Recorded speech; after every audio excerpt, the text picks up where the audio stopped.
പള്ളിയൊക്കെ പിരിഞ്ഞു. നമുക്കൊരു ഈത്തപ്പഴം കഴിച്ചിട്ട് പിരിഞ്ഞാൽ പോരെ. എന്നും കിട്ടുക അവിടെ അല്ല, നല്ല പഴം ഇവിടെയാണ്. ഇങ്ങോട്ട് വാ, നല്ല രസമുള്ള പഴം ഇവിടെയാണ്.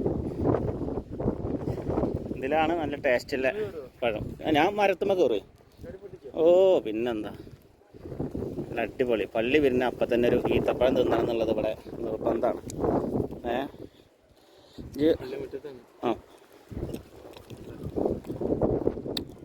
നല്ല ടേസ്റ്റ് ഉണ്ട് കേട്ടോ.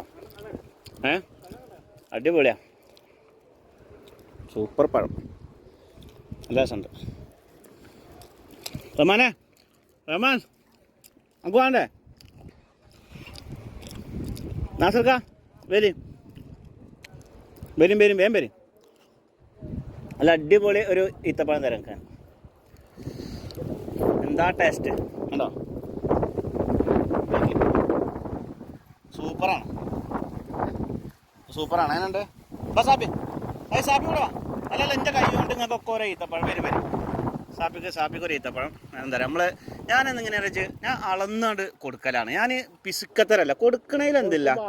അതെ, അല്ല അളന്നു കൊടുക്കല്ല, ഞാൻ കൈ വിട്ടാണ് കൊടുക്കും. കണ്ടോ, ഒക്കെ അങ്ങനത്തെ ഒരു ഇതില്ല. കാരണം നമ്മൾ അതൊക്കെ ഒരു ഈത്തപ്പഴം തന്നിട്ട് പോവാ. ഏയ് നിക്ക് ജയ്, നമ്മളെ കുട്ടിക്ക് കൊടുക്കണ്ട എന്നാ. എല്ലാ പഴുത്ത പഴം കേട്ടോ. ഉണ്ടോ, ഇവിടെയൊക്കെ ആൾക്കാർ വന്നിട്ട് ഇങ്ങനെ പള്ളി പിരിയുക, ഈത്തപ്പഴം കഴിക്കാൻ പോവുക. അതാണ് ഇവിടുത്തെ ഒരു പ്രത്യേകത. നമ്മളുടെ ശിഷ്ട അതാണ്. അപ്പം എന്നാൽ ശരി. അപ്പോൾ ഞങ്ങൾ സാപ്പി അങ്ങനെ ഉണ്ടാ, അടിപൊളിയല്ലേ നമ്മളെ ഈത്തപ്പഴം? സൂപ്പറല്ലേ? കഴിക്ക്. ഇത് മാമക്കേ അടുത്ത മകരമാസത്തിലാണ് ഇതാവുള്ളൂ. പഴുക്കണുള്ളൂ.